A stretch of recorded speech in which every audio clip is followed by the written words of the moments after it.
برنامه سیاسی و تحلیلی دیدگاه.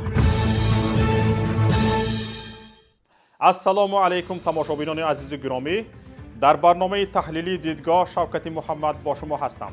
موضوع امروزه ما مدح و ثنای طاغوت پیشوا در داخل مساجد تاجیکستان است. این طاغوت اول مسجدها را میبندد، بعد میگشاید و میگوید این من هستم که در این مسجد را باز کردم و بیشتر از خدا باید مرا ستایش کنید. تماشابینان گرامی، ما در این باره گپ زدنی هم نبودیم. بسیار کس میگوید ما در باره نماز، مسجد، سطح، ریش بسیار گپ میزنیم.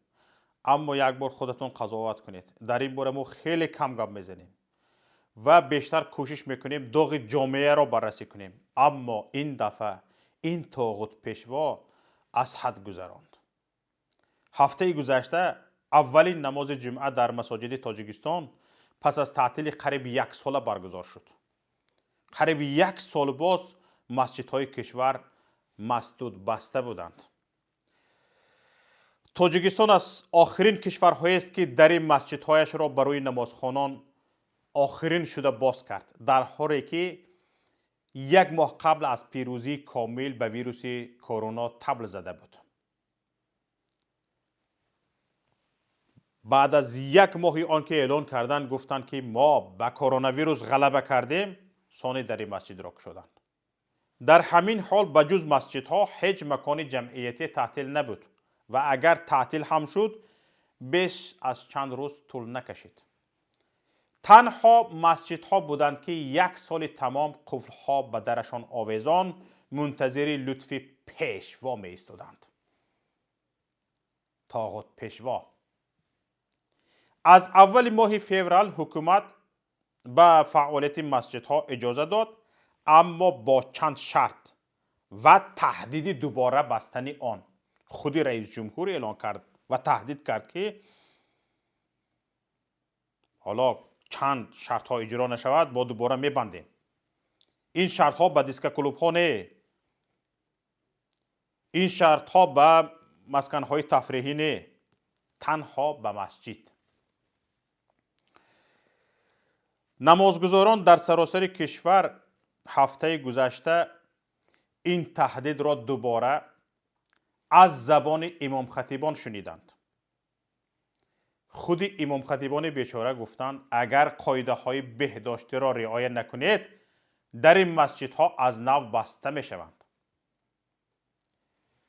مالکان اصلی مسجد که آن را با مبلغ خودشان ساختند، یعنی مردم، اصلا مالکان اصلی این کشور همین مردم که همین منصبداران را میخورانند و میپوشانند، یک سال دراز از رفتن به مسجدهایشان محروم بودند و اکنون منت هم میشنوند. این چه روزی سخت است. از کی منت میشنوند؟ از خدمتگاران خود. همین خدمتگاران در یک حکومت دموکراتی که میگویند ما دموکراتی هستیم، در رأس حکومت داری کشور تاجیکستان حزب خلقی دموکراتی است. رئیس جمهور رئیس حزب خلقی دموکراتی است و این خلقی دموکرات ها نه دموکرات بودن خودشون را میدونند، نه خلقی یعنی مردمی بودن خودشون را میدونند.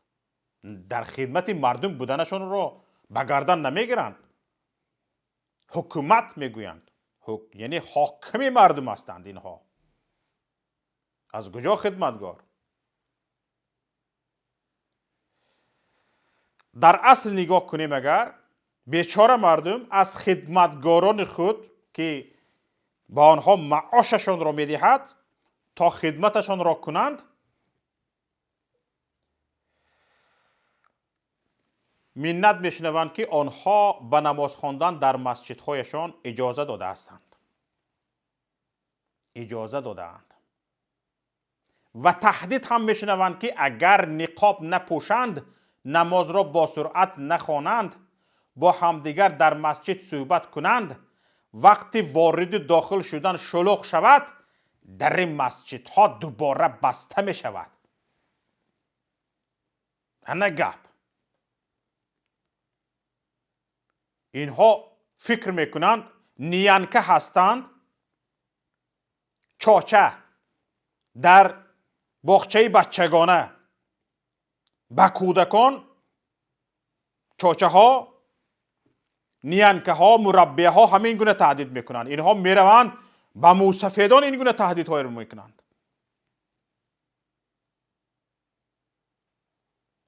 دقیقاً انا همین سخن ها در موعظه امام خطیبان در تمام مسجد صدا دادند. در تمام مسجد به این تهدید خدمتگار به خواجه‌اش، یعنی منصبداران، به مردم توجه کنید. در خطبه آمده است که اثنای آمدن به مسجد باید قطعاً قاعده های بهداشتی را رعایت نماییم. هر شخصی که به مسجد می آید باید حتما نقاب طبی و جاینمازی علاهیده داشته باشد. رعایت نمودن مسافه اجتماعی برای همه نمازگزاران حتمی است. بعد از انجام نمازها در مسجد باقی ماندن و با همدیگر صحبت کردن نشستن قطعاً منع است. نماز را با سرعت خوانده برآمدن یکی از شرط‌های حفظ سلامتی می باشد. بعد از نماز در برآمدگاه ها به تنبشوی آدم ها راه دادن ممکن نیست. بسیار خوب، تکلیف های خوب. اما چرا در مسجد صحبت کرده ایستادن یا که دور و دراز ایستادن، با سرعت برآمده رفتن حتمی بوده است و دیسکو کلوب ها تمام شب هنگاس میزدن اجازت بوده است؟ شما بگویید که آیا در مسجد مردم بیشتر تنبه می شود یا در دیسکو کلوب ها؟ چرا این تهدیدهای شما به دیسکو کلوب ها نیست؟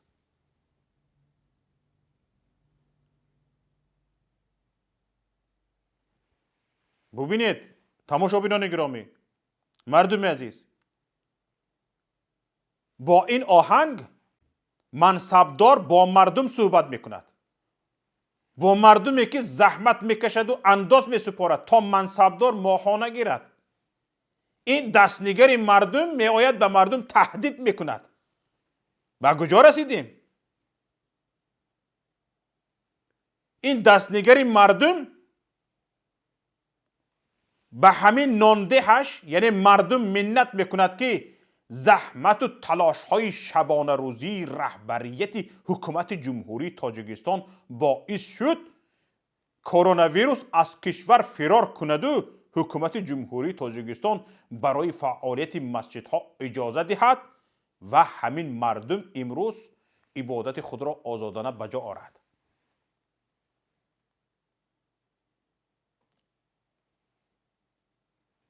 ببینید تماشابینان گرامی،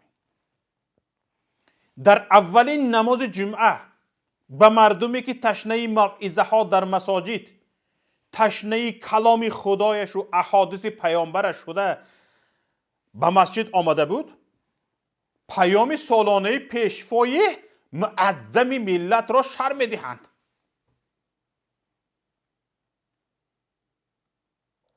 قریب سال در این مسجد را بستید، مردم نه موعظه شنید، نه امر معروف شنید، نه گفت خدای رسول شنید، به مسجد نآمد. همین که به مسجد آمد پیام پیشوایتان را آورده، 40 دروغ پیشوایتان. از روی انصاف بگویید چند حرف درست به منطق در پیام رئیس جمهوری که امسال ارائه کرد پیدا کردید. شرم نمیدارید؟ حالا که این پیام در تمام وسایل اخباری عامه کشور از جمله همه شبکه‌های تلویزیونی و رادیویی، چه دولتی و چه خصوصی، با تکرار پخش شد. در همین حال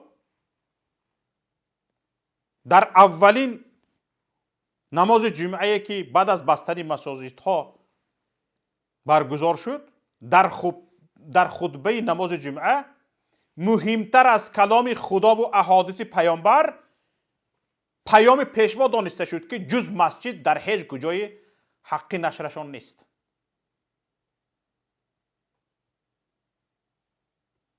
در وسایط اخبار عامه، شبکه‌های اجتماعی، معرکه و مراسم ها و غیره امر معروف و نهی منکر اجازه نیست. حتی تعقیب می شود. حتی یک شفیار، یک راننده مشروطه نمی تواند امر معروف گوش کرده برود. یک راننده میکرو اتوبوس نمی تواند در مشروطه اش امر معروف گوش کرده برود. منع است. حتی از داخل ماشین های شخصی برداشته گرفتند. منع است. اکنون منبر مسجد هم از خدا و رسول محروم شد و با جای کلام خدا و سنت رسول پیام پیشوایی طاغوتشان صدا می دهد.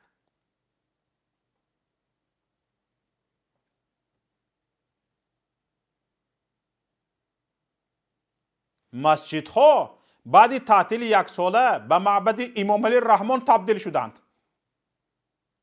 به معبد امام علی رحمان تبدیل شدند که دور نیست روز خدایش اعلان کنند.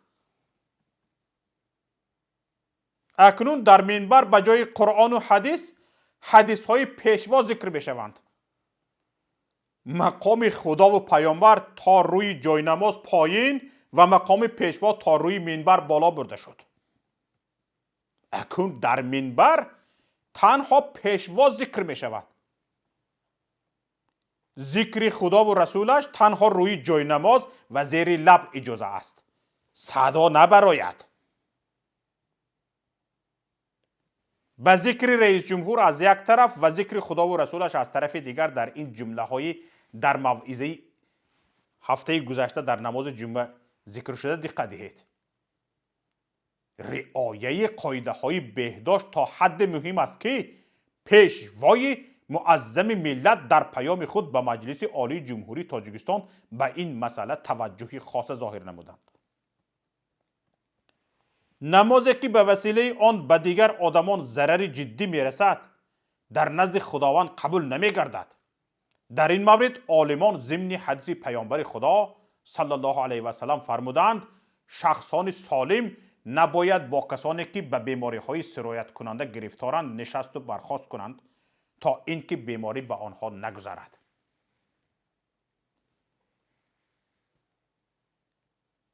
پیشوا معظم است. به گپ اهمیت دادید؟ به جمله اهمیت دادید؟ پیشوا معظم است. خدا و رسولش فقط خدا و پیامبر خدا تمام.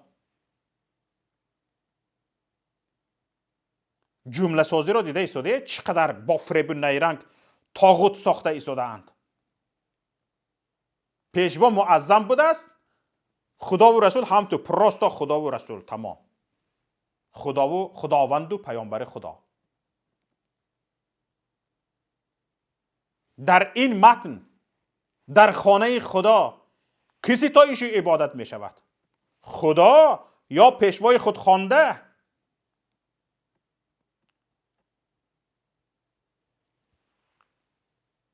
مناسبت به خدا و پیامبرش چنان است که به خود اجازه می دهند حدیث پیامبر را با متن و معنایی که به خودشان موافق تر است بیاورند. در منبر رسول الله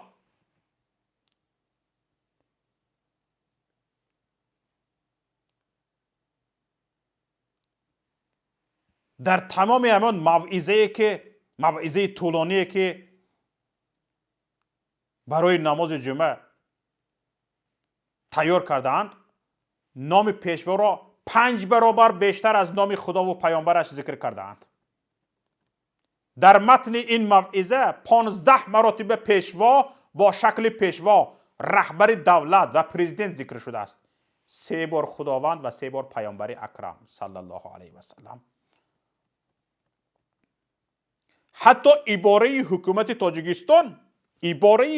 تاجیکستان بیشتر از خدا و رسولش ذکر کرده شد. این هم میلش. شکرانه هم به پیشوا 2 مراتبه و به خداوند 1 مراتبه. شکرانه به پیشوا در این موعظه درون دراز، شکرانه به پیشوا 2 مراتبه ذکر شد، به خداوند 1 مراتبه.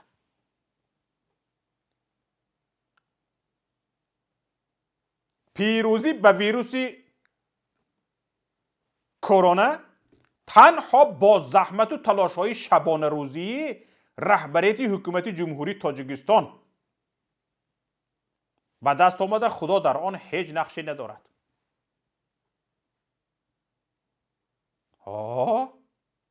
در خانه خدا گپ را بینید. در این موعظه نه تنها جایگاه پیشوا را از خدا و رسول بالا بردند، بلکه رقیبان خدایشان را نیز فراموش نکردند. اگر رئیس جمهور امام علی رحمان اکنون در مسجدها موقع خدایی را کسب کرد، رقیبان او دقیق ترش حزب نهضت اسلامی تاجیکستان موقع شیطان را گرفت. کمدیه. با همان اصول کلاسیکی موعظه که خدا ستایش و شیطان نکوهش می شود، امام علی رحمان ستایش و حزب نهضت اسلامی تاجیکستان نکوهش شد. من موعظه، من خطبه جمعه، قسم آخری خطبه امام خطیبان تمام مسجدهای تاجیکستان به حزب نهضت اسلامی تاجیکستان بخشیده شده بود. همچنان که در موعظه های کلاسیکی مردم را به اطاعت به خدا و مخالفت به شیطان دعوت میکنند، در خطبه نماز جمعه مردم تاجیکستان به اطاعت به پیشوا و مخالفت به حزب نهضت اسلامی تاجیکستان فراخوانده شد. در این موعظه طولانی که کلش اقتباس حدیث های پیشوای معظم بود، همگی 2 حدیث از پیامبر صلی الله علیه و سلم و 2 آیت آورده شد. در حالی که از اول تا به آخر چندین 10 ها اقتباس ها از گفته های پیشوایشان آوردند، در برابر این 1 یا 2 حدیث از پیامبر صلی الله علیه و سلم، 1 یا 2 آیت از قرآن کریم.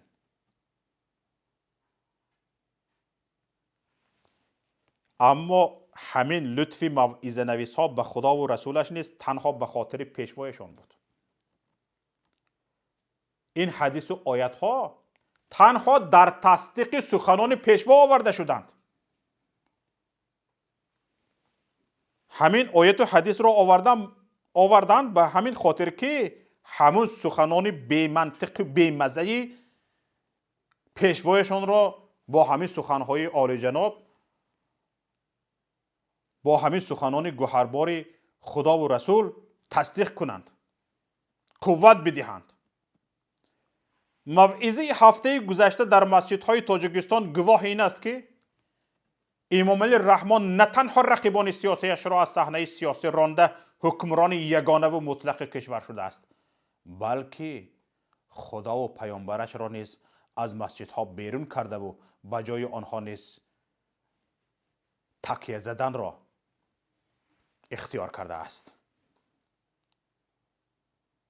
اوی بنده خدا، خوابت را به آب گو، خوابت را به آب گو. اما ای مردم، ای ملت عزیز، احوال همین خیل رود، بعید نیست به زودی در مسجدهای تاجیکستان خطبه ها چنین می شوند. اگر شما به همین قناعت کنید، به همین حالت چشم پوشید، ای امام خطیبان، ان همین بی‌ناموسی را اگر شما به گردن بگیرید، ای مستفیدانی که شما را ترس خدا و رسول به مسجد برده است، اگر به همین چیز بی‌طرفی کنید، دور نیست که به نزدیکی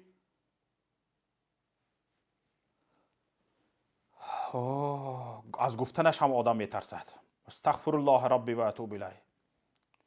دور نیست به نزدیکی به نام خدای بزرگ و معظم تاجیکستان امام علی رحمان گفتنتون هم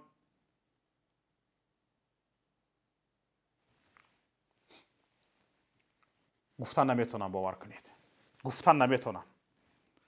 اما همین را بیچاره این حکومت ظالم به همین وادار کرد که این مردمی که با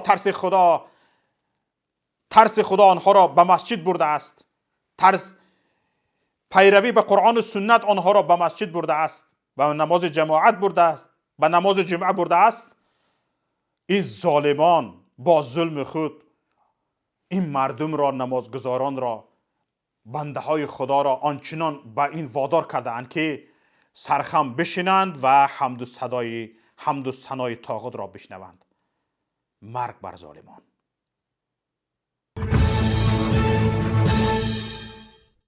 تماشابینان گرامی، این بود برنامه امروزه دیدگاه. برای پیگیری بیشتر از برنامه‌های ما لطفاً به شبکه یوتیوبی پیام تیوی و کانال تلگرامی ما ابونه شوید. در کانال تلگرامی ما دوام روز برچسب تمام مطلب‌های پایگاه اطلاعاتی پیام نقطه نت، برنامه‌های ویدیویی کانال یوتیوبی پیام تیوی، برنامه‌های رادیویی پیام گذاشته می‌شوند. همچنین در رادیوی پیام دوام روز هر نیم ساعت با زبان تاجیکی، ازبکی و روسی از رویدادهای تاجیکستان و جهان خبر داده می شود. چندین برنامه‌های سیاسی، اجتماعی و فرهنگی نیز در رادیوی پیام پخش می شوند که امیدواریم پسند شما می گردد. ضمیمه رادیوی پیام یعنی پریلژینیا هم برای تلفن‌های هوشمند اندروید و هم آیفون در پلی مارکت و اپ استور قابل دریافت و نصب است. با امید دیدار در روز دیگر خداحافظی میکنم. السلام علیکم و رحمت الله.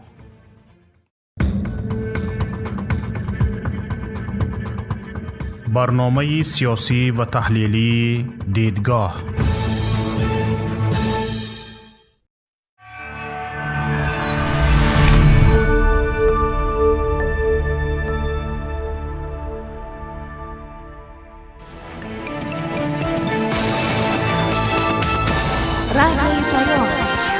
در فضای سیاست صدای جدید. رادیوی پیام. علم، فرهنگ، نوید. رادیوی پیام. مشورت، بحث، گفت و شنید. در تمام دنیا روی رسانه اینترنتی رادیو پیام .net